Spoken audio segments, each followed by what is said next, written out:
tried to hide it under my shirt and everything.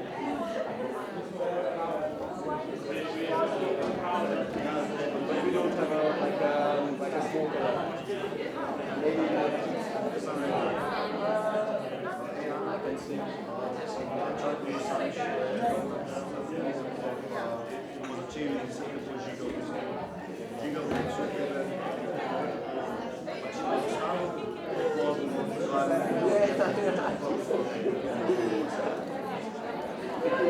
Open.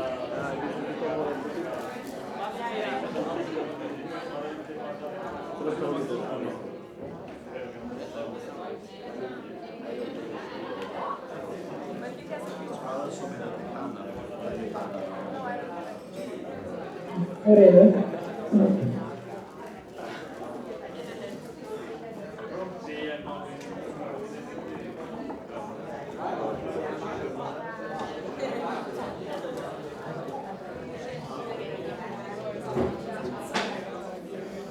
Oh, yeah.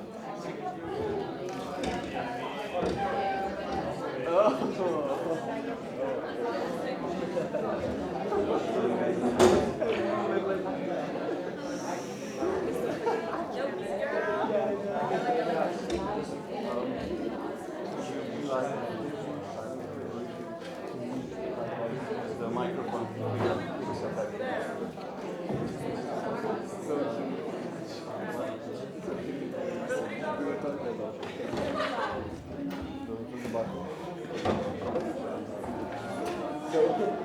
Yeah, I'll cut the... Thank you, thank you. No, it's alright. I think that's fine for this, like the close part here.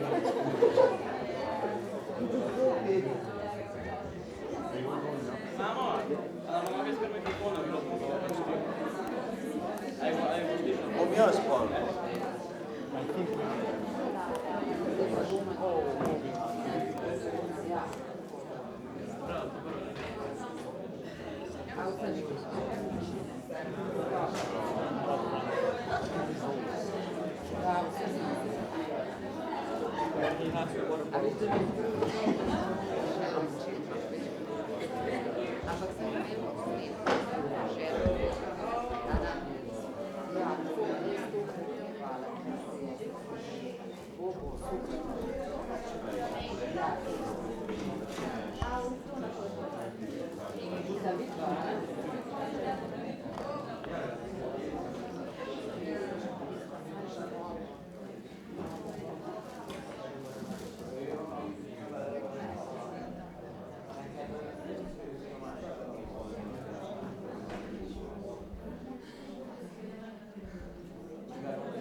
Just I think one second.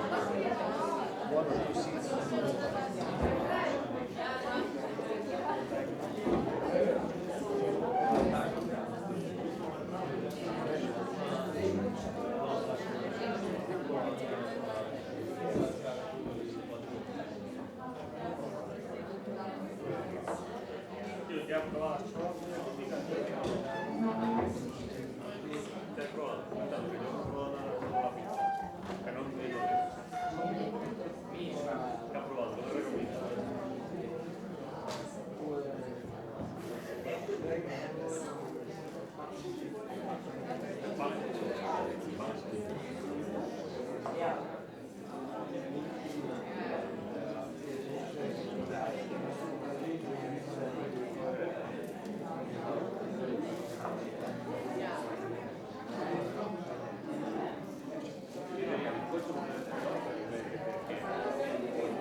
So, hello everyone, welcome to today's interview. We are Giga and Hannah.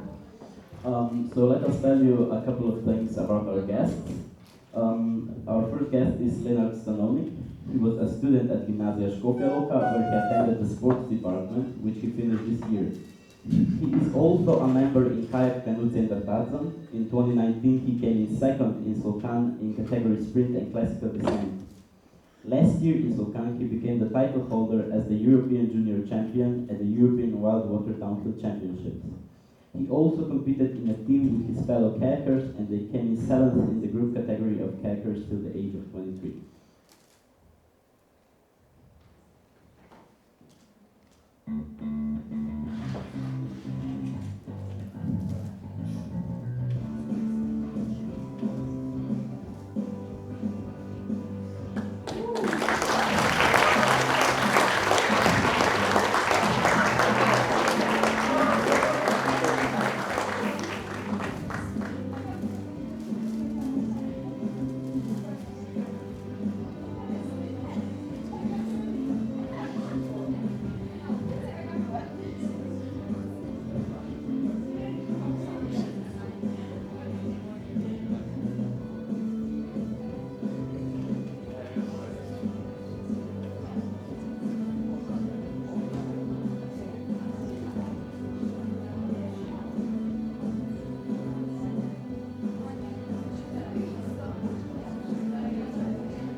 Okay, Leonard, welcome. Our second guest is Doman Preut, who is a professional ski jumper. He comes from a family of ski jumpers. He has two older brothers, Peter and Sena, and a younger brother and a younger sister named Nika. He made an individual World Cup debut back in 2015 in Klingenthal with 8th place.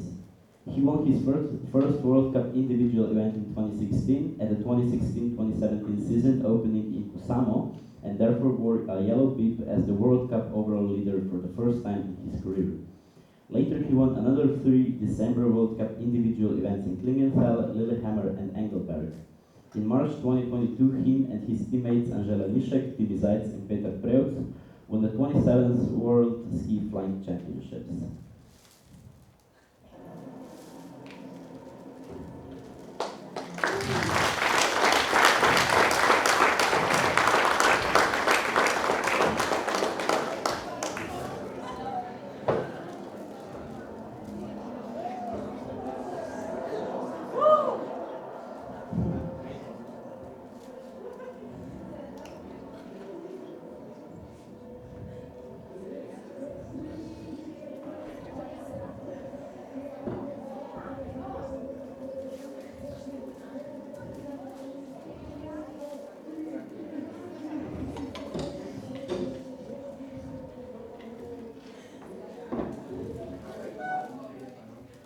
So, Doman, welcome. With us is also Anna Bakal, who first stepped on the skis when she was only 18 months old. She then started competing at the age of 3. She has already shown great talent as a child. She is a competitor at the Alpatur Skiing Club. She has competed in different international competitions in multiple alpine disciplines. With this year's season, she progresses to the FIS program. This year she also competed in the Youth International Competition Pokal Loka, in which young athletes from all over the world participate. She won the Giant Slalom Prize at that competition. And here is a video of her.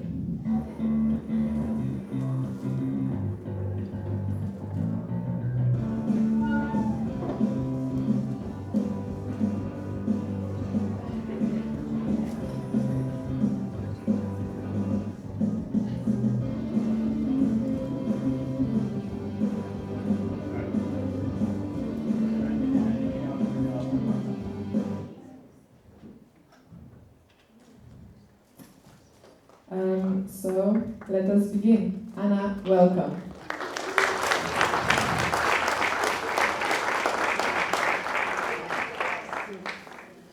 So, if you don't mind me asking, Leonard, why did you choose your sport?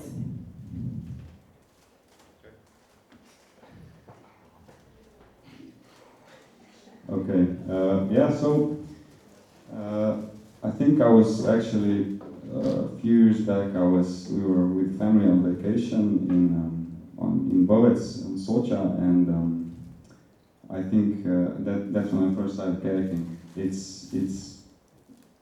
To me it was the first time. It was special, and it was just the coolest thing ever. So I just said I want to do that more often, and so it is. Very nice. So have you played any sport before you started kayaking? Yeah, I was climbing and swimming, and I played football for I think 8 or 9 years. Okay. So Doman, how about you? Why did you choose your sport? Hi. I honestly don't know, actually. I probably just started when I saw my two brothers jumping, and I thought that this thing is kind of fun, and I tried, and so from then on, story is known. And Anna, why did you choose this sport? Well, I didn't actually choose my sport when I first started competing. I was only 3 years old when I competed in my first race, so that decision was made for me by my parents and my aunt. But they have always given me a choice if I want to do it or not. So did you have any role models when you were a child? Yes, of course. The first role model I have ever had was, of course, my aunt, Natasha Bocano, because she was also a skier and she has won some pretty important medals throughout her career. And of course, Tina Maze was also one of my role models when I was a child, because I was like 8 when she competed at the Sochi Olympics, and that was just the coolest thing ever. Do you mind me asking how much time does it take for your trainings and preparation? Anna?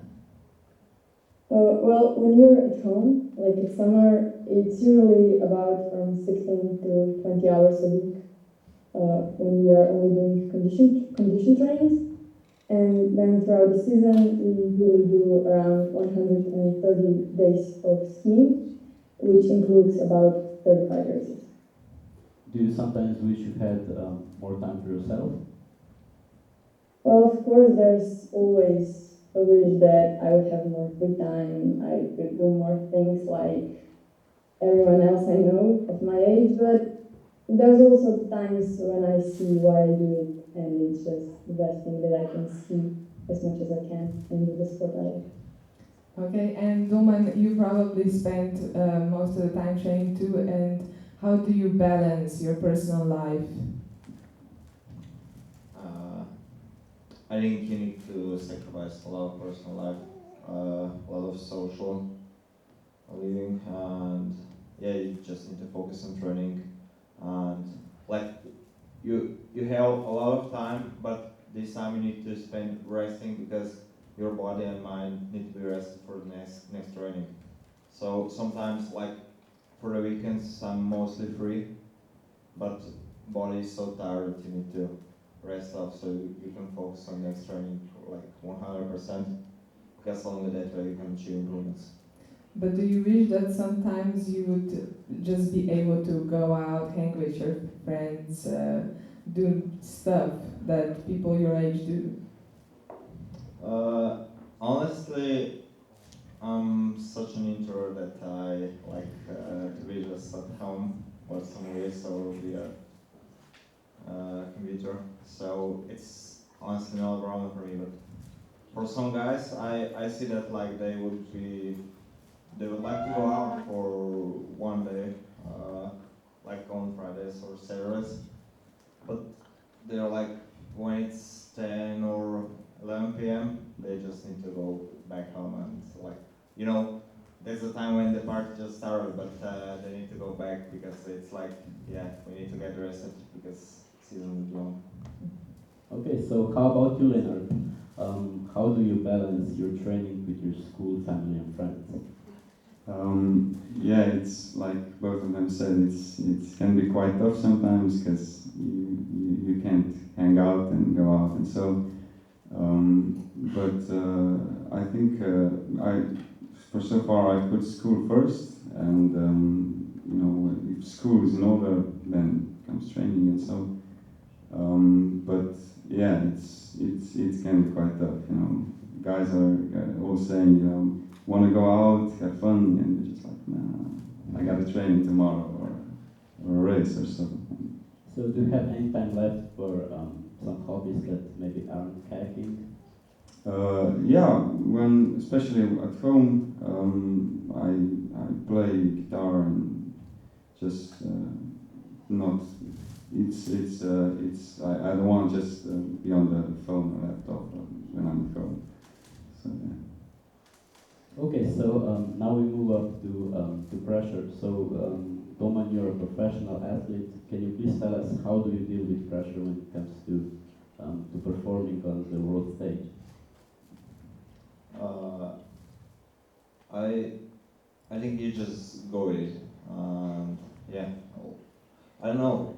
Honestly, I'm not like, oh yeah, I feel a lot of pressure. I never felt like that, but just feel that everybody expects something from you, and that can be tough. But like for me, like I'm just talking for me now because I don't know for others, but for me it's like I'm so focused on things that I need to do that I just zone in that, and all the rest of the world is somewhere else.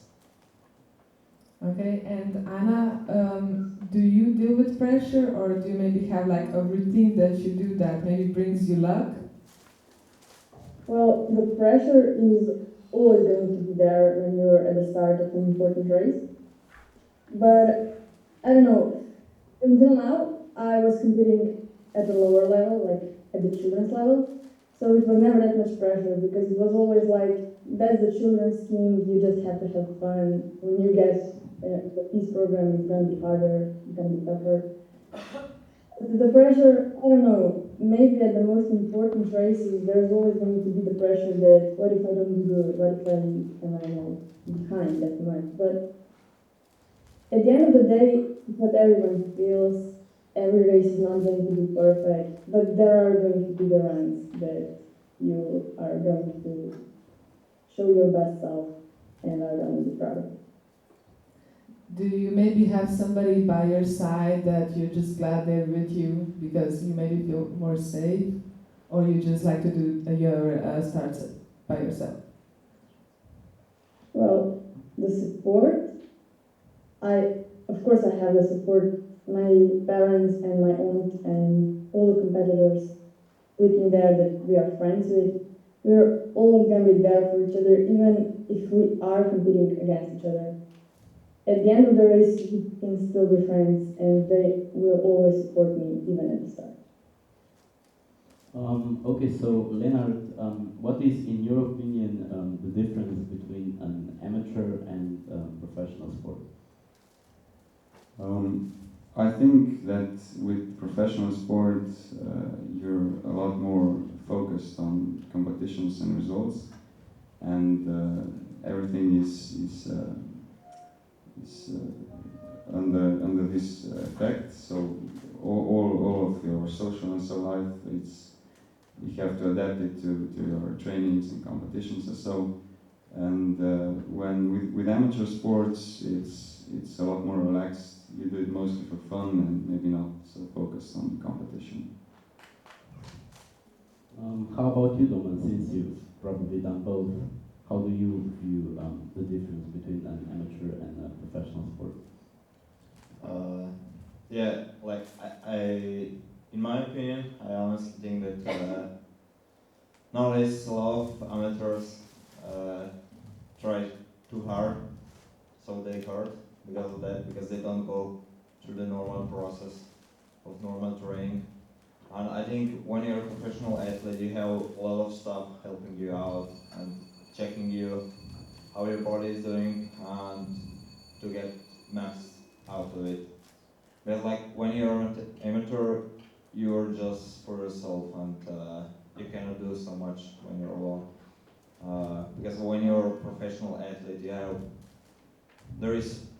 I think training is like 10 to 20% of your time that you will spend to achieve the results, because there is equipment, there is blood, there is how your body is rested, there is a lot of testing, how your body is performing, and when you implement that into the training process, I think that's more of a professional sport. Because like, I don't know, I never tried really amateur because like like I think we are still too young to, like, we are still professional athletes, so we just know this, but I don't know how to compare it to amateur sports, because I just know, like, our professional way is you start your training like 3 weeks after the season, like every single week is planned, like till the start of the season. You know what will you do, how you perform that, and you all the testings, and if the path is straight, then the results are here. Do you sometimes maybe wish that you didn't only know this path in professional sports, but maybe found out yourself what you want to do? I don't know. I think that like I'm good in ski jumping, so I need to do that at my best. I like, if I would do like, oh, I like this thing and I like this thing and I like this thing, and I will do all three things together, and they will be all on the same way. So if you focus on one thing that you're good at, you can perform there at best. And in life, I think, yeah, you need to sacrifice a lot, but at the end, it's worth it. Okay, and Leonardo, do you want to proceed with kayaking into professionals, maybe even higher levels? Yeah, definitely. As far as my career goes, it's been quite good. I like it so far, and I think that as long as I can, I will keep that up. Okay. So, as a part of our Erasmus project, we watched a film called The Program, and it talks about Lance Armstrong and the doping. Now, Domen, what is your view on doping?